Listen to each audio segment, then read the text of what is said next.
Lambeau Field behind us, the team working out in front of us, NFL Live in between. Matt, what do you got going on? I'm going to practice today. He's going to throw some balls. Adam? He's going to run a 40-yard dash, John. And tell us who's getting paid. Jack? The Great Ray Nitschke Field. Nothing but softball questions for Clay Matthews, John. And Desmond? Super Bowl MVP, John. My work here is done. Man can do whatever he wants. NFL Live right now.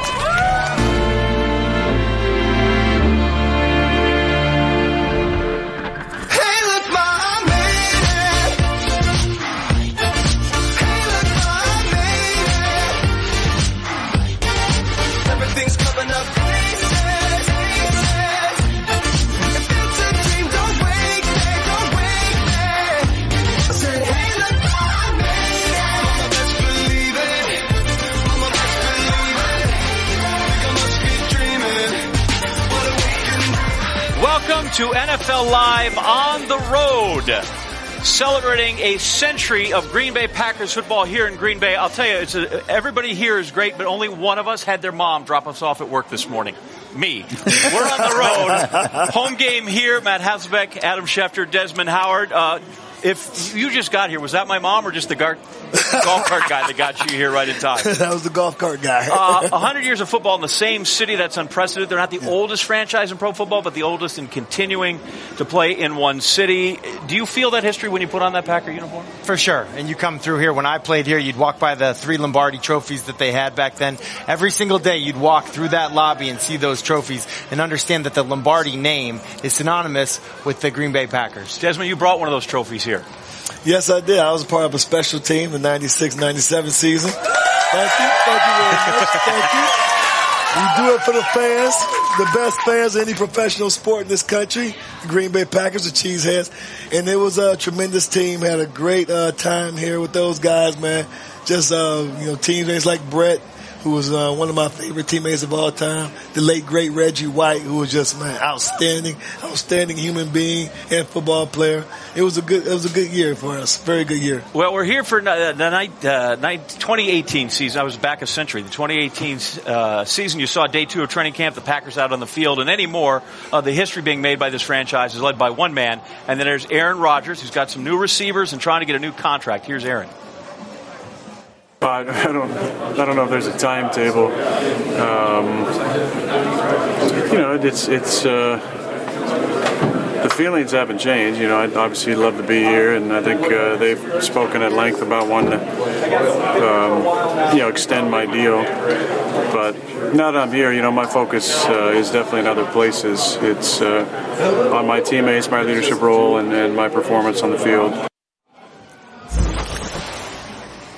Adam, you touched on it yesterday. They're kind of working at it. He thought it should be done. It is not at this point.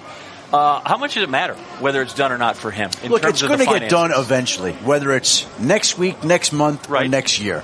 He's not leaving Green Bay. They're not going to allow him to leave. And when the deal gets done, whenever that is, it's going to be the richest deal there's ever been given to a football player. You can make the argument that the Green Bay Packers should just hand him a blank check and say, Aaron, fill in the numbers, make it fair, and let's go on, because it should not be a hard deal to do for arguably the most valuable player in the NFL. But I think the fact that it's not done now, John, is a little bit of a surprise, and Aaron alluded to it yesterday by saying that the Packers have put it out there since February that there have been talks, and it's not done. I don't think that sat great with him. I think he wanted to have it wrapped up by the time he got to training camp. It's not wrapped up, so he's got to take the field and concentrate on the business at hand and let his agent take care of the other business, which, again, should not be difficult to consummate. The leverage he has here is that he's a really, really good player, right? Because business-wise, he's a transcendent player. But business-wise, they've got him under contract for a couple years, and they can franchise him. And so, really, his bargaining chip is that I'm better than anybody else when you need me.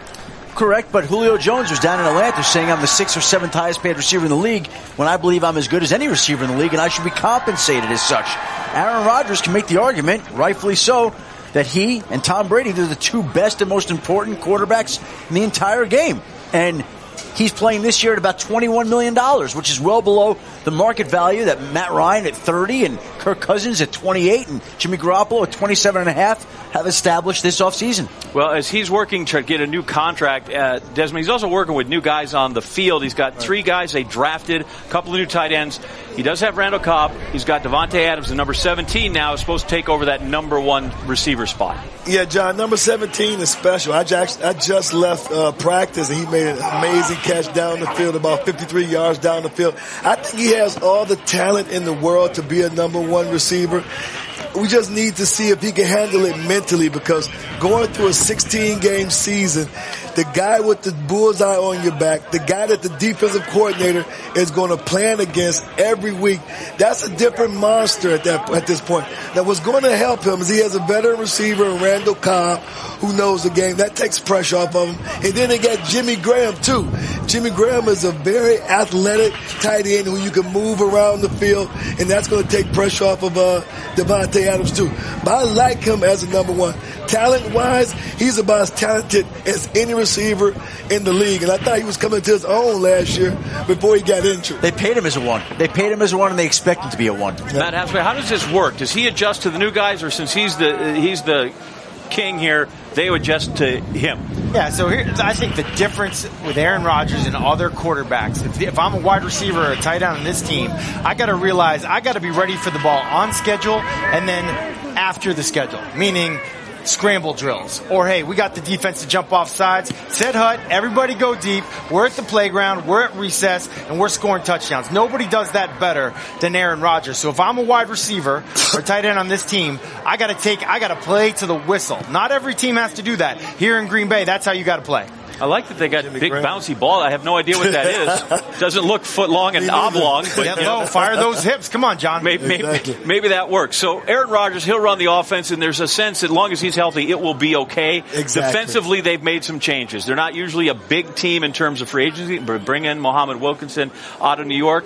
And we've got a new defensive coordinator for the first time in a long time in Mike Penton. Right. They're spending some money up front, and then they got some good young talent at the defensive back position. But you mentioned Mike Penton. Aaron Rodgers talked about Mike Penton addressing the team. It's a little unusual for a defensive coordinator to address the entire team. That's something that Mike McCarthy said he wants to have done this year. Have the coordinators, offense, defense, and special teams speak to the whole team. And Aaron Rodgers said, hey, I don't want to overhype it too much, but it was maybe one of the all-time great speeches I've ever heard a coach give since I've been here in Green Bay. And so he's got a little of that, that fire and that passion that you think of when you think about Green Bay Packers. Reminds you a little bit of Vince Lombardi, one person said. So, I think having that mindset on defense is probably a thing that they're excited about. And you go back to the draft, right? Mm-hmm. They move back. They get New Orleans, first-round draft pick next year, and come away with a guy that was very high on their board in Zaire Alexander, and then Josh Jackson in the second round. They go ahead and take 2 defensive backs that they think will solidify their secondary this season. So you take care of the defense. You got Aaron Rodgers on offense. Mike McCarthy is the head coach. And then, of course, Rob Domofsky, he's a guy, the beat writer that covers the Packers every day for a living. He is a lifeline to his people as we whip around the NFL. John, while there was no news on Aaron Rodgers' contract extension, the quarterback and the Packers offense did receive a couple of boosts at the start of camp. Wide receiver Randall Cobb, who was seen this summer in a walking boot, was on the field and appeared healthy. In fact, on the very first pass of the first drill, Rodgers hit him on a deep ball down the field. Coach Mike McCarthy said this morning, quote, I think that should tell you about his health. And now for a report on the world champion Eagles, let's go to Sal Palantonio. Rob, Carson Wentz took a huge step forward today, practicing with the first-team offense for the first time since blowing out his left knee on December 10th. Remarkable, considering he's only 7.5 months into his rehab. He took about 20% of the snaps. The snap that really stood out for me was a zone read where Corey Clement passed right in front of his face from left to right past that knee. Now here's the great Mike Reese with the Patriots. Thanks, Sal. It was right here in this corner of the end zone that Tom Brady connected with Rob Gronkowski on a touchdown pass. Brady and Gronk weren't here for those voluntary spring workouts, but they're making up for lost time quickly as they look ahead to Saturday's first full pads practice when they say the real football begins. Let's go to Todd Archer with the Cowboys. Mike, a big story with the Cowboys. Who's not here? For the first time since 2002, the Cowboys are holding training camp without Jason Witten. Stepping into that leadership role is Dak Prescott, who we're scheduled to hear from today. A number of players told me Prescott was almost a daily visitor at the Star after the end of the offseason program. And 2 weeks ago, he was at Disney's Wild World of Sports, working with the wide receivers, building that chemistry. This is truly becoming Dak Prescott's team. Now with more, we'll go back to John Anderson. Tell you what, the Packer fans are nice. Nobody booed during the Cowboys segment there. I was hoping for better from them. Good day to be a left tackle, Adam Schefter. Titans new deal, Tyler Lewan. Well, how about this one, John? 5 years, $80 million, $50 million guaranteed, $16 million a year for the new Titans left tackle who debated whether or not to report to training camp. He did. Obviously reported with the idea that he would continue contract talks. And look at the final results, the richest deal in offensive line history. Twice a Pro Bowler, good for Marcus Mariota, good for Matty Ice, huh? Jake Matthews gets an extension. 5 years, $15 million per year. The Falcons tie down their left tackle and essentially tie him to their team. So it's a big day for left tackles in the NFL. Obviously, Matt Ryan gets his blind side protected here. So the Falcons have doled out money to Julio Jones and now Jake Matthews. So the class of 2014 is getting paid some. There are a few folks out there still looking for deals. We update these seemingly almost every day, but Odell Beckham doesn't have one. Khalil Mack doesn't have one. Aaron Donald doesn't have one. Matt's going to play GM. Who's the guy I need to pay first here? Well, I mean, I'm looking at Aaron Donald right now. I feel like everyone on that LA Rams team is getting paid. Sue's getting paid. Marcus Peters, Aqib Talib, now Todd Gurley. If I'm Aaron Donald, I mean, to me, that guy has earned it. He's been the best player on that defense since the moment he got there. He's the real deal. And he's a difference maker. He takes over the game. Even watching the Pro Bowl this year, I believe he took over that game. I mean, this guy, everyone says, hey, we're going to start with our defense. We're going to start up front. Makes everybody behind that front line, their job easier. He's the guy. You know, I agree with you. I do like Aaron Donald too, but I guess you look at Odell Beckham Jr., talking about a difference maker. OBJ is a guy who's just a transcendent type of talent at the wide receiver position. Now, I know people may be kind of cautious because of that foot injury, but I think he's going to be fine. He seems like he's great. He's on Instagram working out all the time. But the things that he's able to do from the wide receiver standpoint, they can move him around. He's going to cause defenses nightmares. I think he needs to get paid. And it seems like ownership, they want to, get a deal done with him sooner rather than later. So I would say OBJ. Khalil Mack, really good player, linebacker at this point. How about if he just calls John Gruden? At least they could talk. That would be helpful, as you said. Well, they had not had any contact since John Gruden became the head coach. He's not at Raiders camp, and I think that tells you where the talks are at between these two sides. They're not very far, not very advanced at this point in time. Mack wants to be paid. Look, we're seeing deals get done across the league, and we're in the summer and the season of deals that will set records. We saw Taylor Lewan set a record. We could see Odell Beckham set a record. We could see Aaron Rodgers set a record. Aaron Donald wants to set a record. Khalil Mack wants his too. There's money in the league. Adam Schefter, you see here, full of information, always working out. Allie's mom knew she had a strong kick even back in the womb. And from then on, Allie was always kicking a ball and saying she was going to play pro soccer. And one day, while she was kicking a ball against a wall, her skills drew even more attention. Her boss said, "Could you please stop that and get me those quarterly numbers I asked for?" Turns out Allie just wasn't that good at soccer. But she was a good accountant. That's why she switched to Geico. She knew they could save her a bunch of money on car insurance. And she sure wasn't ever going to make that pro soccer money. No, sir. Back here at Packers training camp. Judging by the attendance here, I feel like there's probably nobody at the National Railroad Museum in town, over at the new zoo feeding the giraffes, that's for sure. We're playing now. Sounds good, sounds bad. You guys are experienced hands in this. I'll do my best. Earl Thomas proving that free safeties aren't free. Man can't go anywhere and just can't seem to get paid. He is not in camp right now, trying to settle up some sort of contract dispute. The Legion of Boom is all blowed up. Pete Carroll on the status of his defensive back. Well, he's been here for a long time. We always expect him to be here, and that's kind of how it is. So he should be here, and he's not. So it's really about the guys that are here and now, and we're going to keep moving and grooving and put it together. And it's unfortunate. Adam Schefter, sounds familiar, but does that sound good, sound bad? Sounds bad because Earl Thomas is holding out, wants a new deal. The Seahawks have told him no new deal unless he's in camp. He's not going to be in camp, and I think there are people that believe that he's going to hold out into the regular season, and that could eventually lead to a trade of Earl Thomas because the Seahawks are in something of a rebuilding mode. And if they're in a rebuilding mode, then why not get a draft pick for a player that it doesn't appear that they are willing to pay long-term $12, $13 million a year to? So right now, there's no Earl Thomas, no Richard Sherman, no Cam Chancellor. The Legion of Boom, as we knew it, is not together in training camp for the first time. Not a single player since 2009. Well, Dallas on line one, perhaps, when it comes to Earl there Thomas. You go, right? You might remember the Jaguars last year, AFC Championship game. That was a really good year for them. Right? That was a surprise, but much improved. Well, Telvin Smith, their fine linebacker, fourth-year player, he knows that, to be the best, you got to beat. Actually, no. He just thinks they're the best. I think we're the best team in the league. It's not that I'm knocking anybody. There's some talented teams out there. But if I don't lock in right now and believe wholeheartedly that my team will be the last team standing, I don't think you're not really ready for the fight that's about to come. Sounds good, sounds bad, Desmond Howard. That sounds good.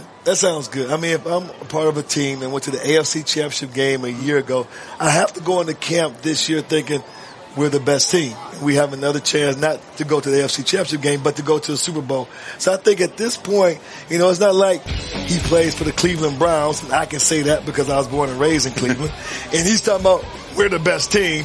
Then that's a stretch. But for Telvin Smith to say that with the defense that they have, with guys like Jalen Ramsey and what they've done as far as putting a hell of a defense together, one of the best in the league, we know that defenses travel, so I don't have a problem with that statement. He should think like that right now. That's one of those statements that plays better when you see it and hear it than if you just read it. Exactly. Right? Now I see the guy and I go, okay, all he's saying is he's professing his belief. That's right. Doesn't sound the same way.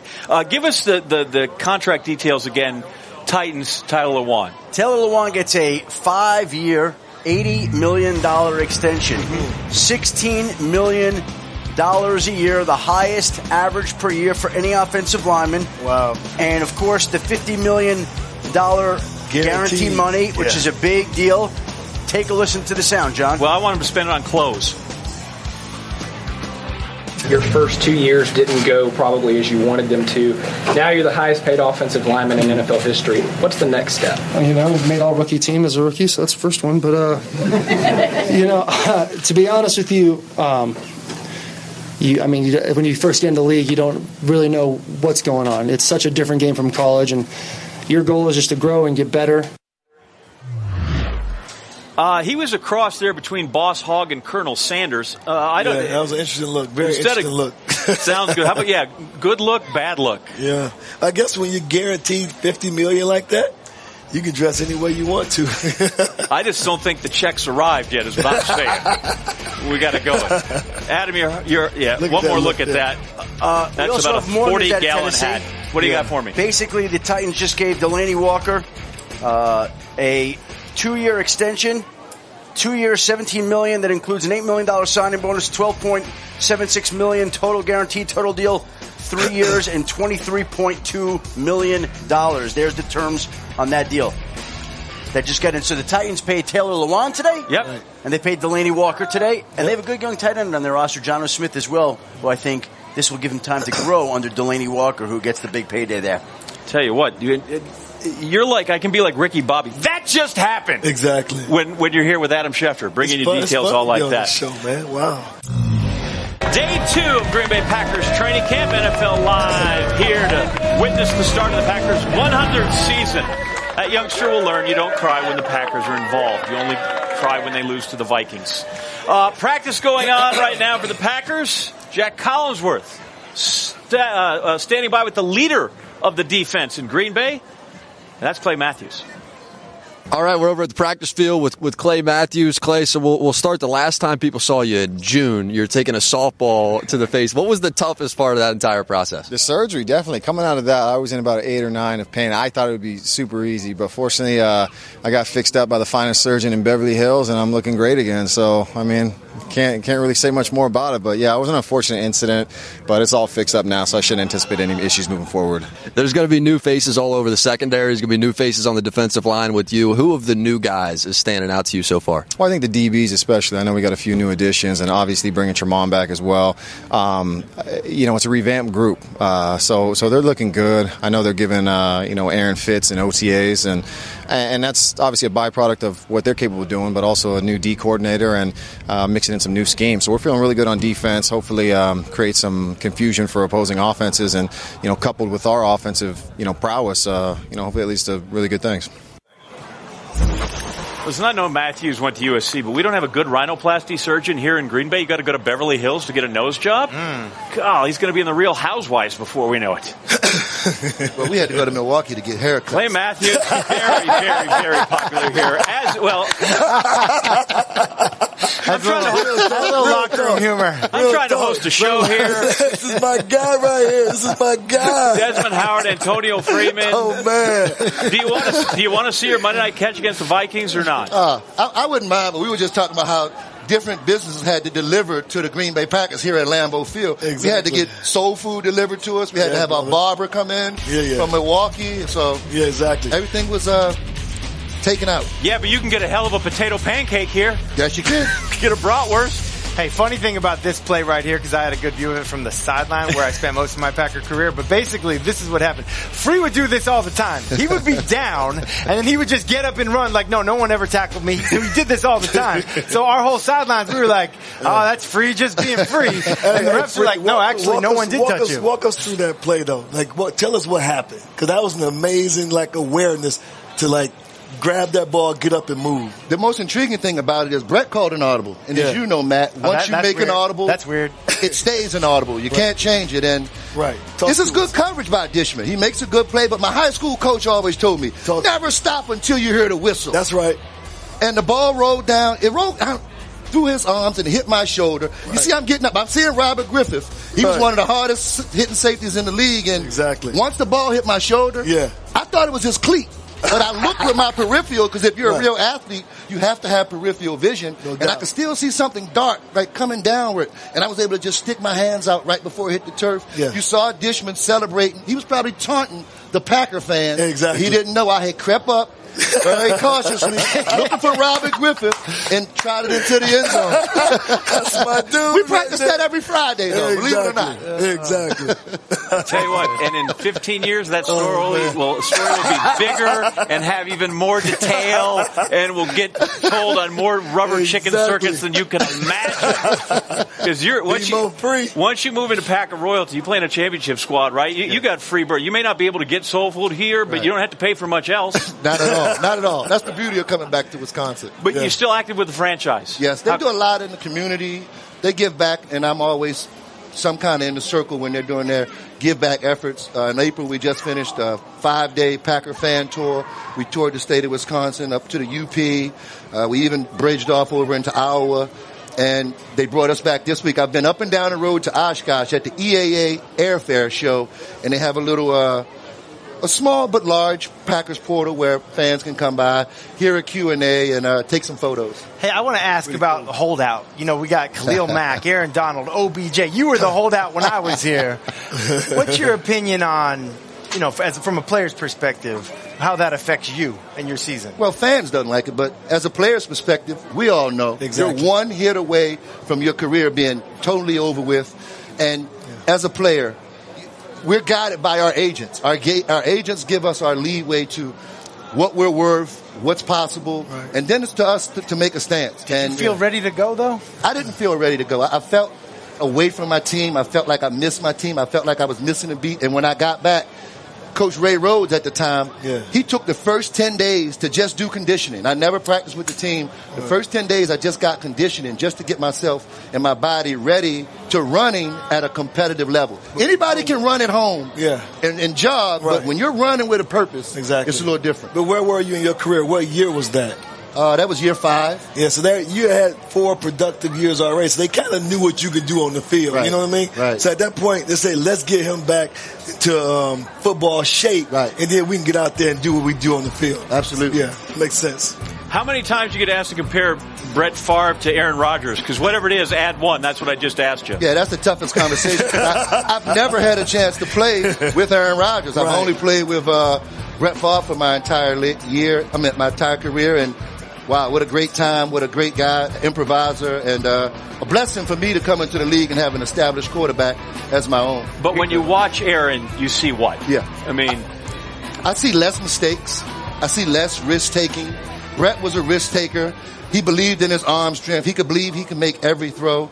You know, Aaron Rodgers seems to me like he's a student of the game.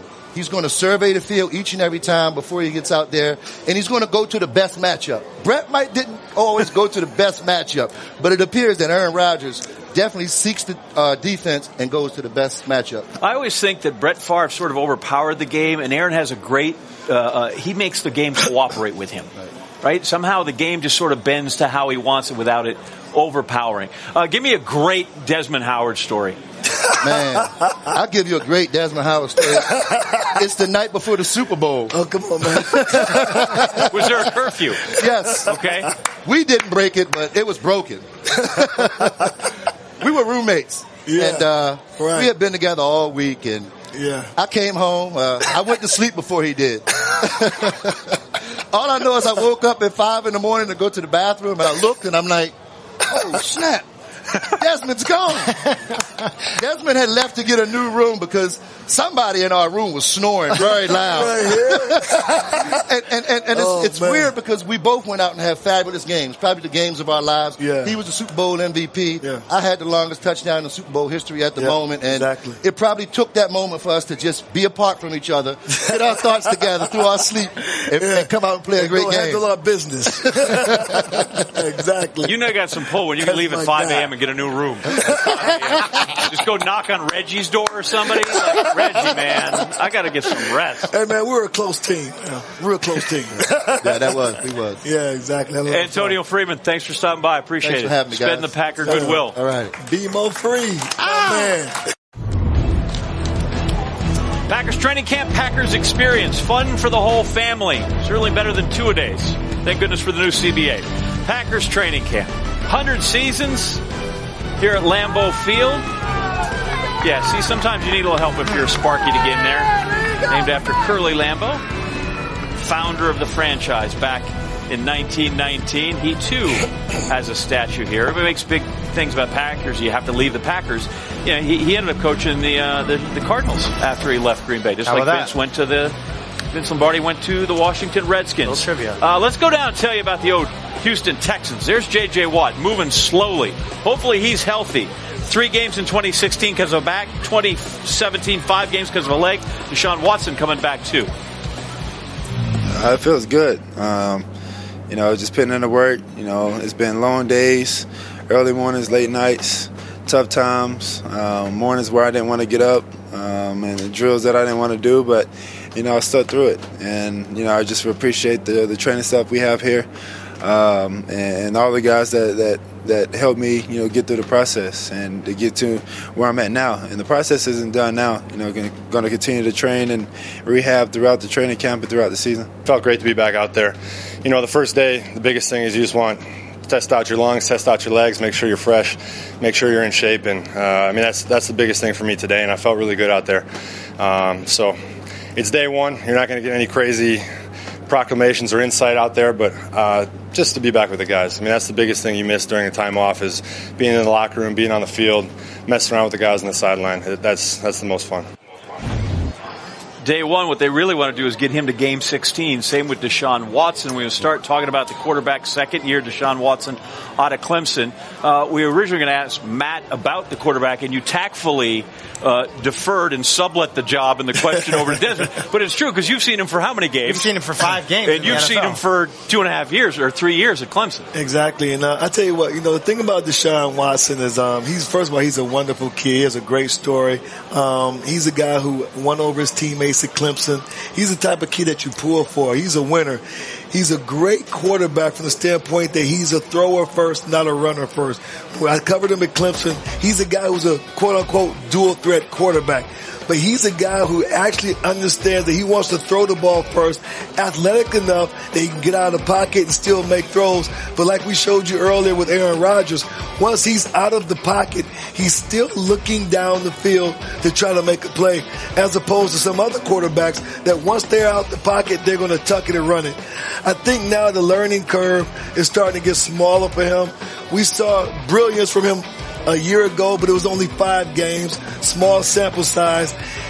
What impressed me the most, guys, about Deshaun last season is that he didn't seem to be overwhelmed by the speed of the game. It's not like he had to catch up to the speed of the game, which to me is a great sign. You play a quarterback, you know the nuances involved in that position. He got some work to do, but I think at this point he's still ahead of the game. Yeah, and he found DeAndre Hopkins, probably one of the most underrated players in the game. Not just underrated wide receivers, but underrated players in the game. And, that's priority number 1, finding your go-to guy. Yeah. I go back to what Dabo Swinney said about him in college. He's the Michael Jordan of college football. Could be the Michael Jordan of the NFL. I'm just telling you what he said. That's his coach. Yeah, so when he can say what the hell he want to say. I'll make it true.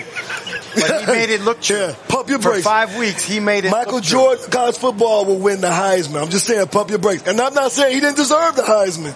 But Michael Jordan, in college football, there's no doubt he's the best player. That's your coach saying it, not our coach in our league. Okay? Dabo's not my coach. Dabo's not my coach. That's your league. Yeah, my coach. Well, you see, most touchdown passes in the first 7 career games. Deshaun Watson was still certainly terrific in his short time. Yeah, I've seen Desmond's shoes. They do not have an icon of Deshaun Watson on them. It's definitely MJ on the shoes. Exactly. So it's not there. Jump man. But if he's back, the offense obviously takes great steps in getting right. And then J.J. Watt, certainly significant on the team, but they're not devoid of defensive linemen down there in Houston. But if he's in, different situation. He's a difference maker. He's a playmaker. And having played there many times, the crowd feeds off of him. That entire stadium feeds off of J.J. Watt. That community, that team. In the last 2 years, he's got 1.5 sacks, not because he's not a great player, because he hasn't been healthy. And the greatest ability, a lot of coaches will tell you, is availability. But I think the hidden loss for this team could be the loss of Mike Vrabel. It's addition by subtraction for the Tennessee Titans. Right. That's the division. It's a good division right now. And the Tennessee Titans stole really the guy who helped Whitney Merciless and Clowney and J.J. Watt really take their game to the next level. And so now you've got a pretty good rivalry in division with what used to be the Houston Oilers. Yeah. Think about this. Who are now the Tennessee Titans playing against the Houston Texans. Exactly. Very confusing. And we're talking about J.J. Watt, but I think the return of Whitney Merciless is equally huge. And the addition of the Honey Badger in the secondary could cause a lot of plays with that kind of rush. So this is a Texans team in a division that used to be one of the worst in football when Matthew was playing in Indianapolis. Now is one of the best. That was a subtle diss, I feel like. It's not subtle. Did you hear anything in my tone there? Not subtle. You mentioned, by the way, how when Packers get introduced here, they get a little boost if they played for Wisconsin. For sure. Yeah, J.J. Watt, he's popular here. Yeah, he is, right? He were a Badger. He's popular everywhere. He's from Wisconsin, I'm from Wisconsin, and we don't need no stinking Badgers. NFL Live from Packers training camp day 2. Long way to go until they get to that season opener on Sunday night against the Bears. The Bears. In September. The Bears. There's some kids want to be Aaron Rodgers. Some kids want to be a Packer from, that's like the 30s. 50s actually was when they got into that. That's a good guess. Other kids want to sprint like Adam Schefter. Let's go with headlines of what's going on, Adam. This is your strong suit. Go with it. Taylor Lewan signs a 5-year extension, John, today. $80 million, makes him the highest paid offensive tackle in the game of football. Beats all the guaranteed money that's been given out. Creates a new benchmark for other offensive linemen. to shoot for, and the Dallas Cowboys right now have to be feel ahead of the curve, having signed Zach Martin and Tyron Smith to long-term deals long before this deal with Tyler Lewan gets done today. Jake Matthews, another tackle, gets another extension, a 5-year extension, worth $15 million a year. So a busy week for the Atlanta Falcons, who go on and keep Julio Jones with a raise this season, and Jake Matthews on a $75 million extension. So the left tackles, they get paid. Jason Verrett, San Diego, he gets injured. Well, how about this? On the very first conditioning run this morning, the very first one, with training camp opening today, Jason Verrett goes out there and goes down with an Achilles injury. They're taking him now for x-rays to confirm whether it's torn. If it's torn, he's out for the year. And keep in mind that this is a team that already lost Hunter Henry to a torn ACL. And as you see, missed significant time with an ACL injury as well. Sam Darnold, number 3 pick overall with the Jets. He's the lone rookie quarterback that remains unsigned. So he's not holding out, but he's not in camp. Actually, there are 2 unsigned first-round draft picks right now. Sam Darnold and Roquan Smith from the Chicago Bears. Sam Darnold, though, the Jets are on the field at practice right now. Sam Darnold is not there. The quarterbacks who are there are Josh McCown, who I still think will be the opening day starter, and Teddy Bridgewater. They're haggling over language. We all know the terms of Sam Darnold's contract. It's slotted. It's going to be a 4-year, $30.25 million deal, including $20 million guaranteed. But there is an argument and a disagreement over the offset language, and that's the language that comes into play if the Jets decide to keep Sam Darnold, who would be paying that future money, whether Sam Darnold could double dip or not. And because they're arguing over the language, Sam Darnold is not in camp. Now, my sense is that this will get done at some point this weekend. Still think McCown is the favorite to start, but this is not how you want to open practice today, as the Jets are with your number 1 pick, the 3rd overall selection, on the bench, unsigned, with the 2 sides haggling over language. So, Matt, this is the most important position on the field. It's hard enough to be a rookie. The new CBA kind of prevents you from learning as much as you can. Practices are limited. So you think, oh, it's a day or two. Day or two is significant for this kid. Yeah, so I played for Jeremy Bates as an offensive coordinator, the offensive coordinator there with the New York Jets. I think the 3rd installation, he's got to get in by that 3rd installation. So today's the first practice, day 1. He's got to get in by the end of this weekend for me, in my mind, to not get too far behind. Because what happens is those installations stack on top of each other. Starts with maybe 1st and 2nd down. And then maybe goes to 2-minute offense. Then maybe 3rd down, red zone, short yardage, goal line. All these situations, and if you get too far behind as a quarterback, your chance of being able to help the team early on diminish greatly. But for me, he's got to get in by the end of the weekend. Both sides got to figure something out. Well, and as Adam said, hopefully by this weekend. But again, for this kid, I mean, if you're not in there, that every day counts when there are so few of them in training camp before the first game, and there are so few practices, padded practice, all the rules that make it harder and harder. And the Jets know this, and they've prepared for that position. They've got Josh McCown, who can for sure be the starter this year, and I expect him to be, and Teddy Bridgewater's there as well. So they're okay at the quarterback position, and I think Sam Darnold is the long-term answer for them. Well, they would like that, but they would like the long-term answer as soon as possible, when it certainly comes to that. Computer, execute 12.4p operation. Optimizing algorithm. Running encryption packet alpha 990. Oh, I don't feel so good. What is it, computer? Is it hot in here? It feels hot in here. I feel a little clammy. I should lie down or something. A computer with a virus? Surprising. What's not surprising? How much you could save by switching to Geico. Those oysters Rockefeller were a mistake. Geico. 15 minutes could save you 15% or more.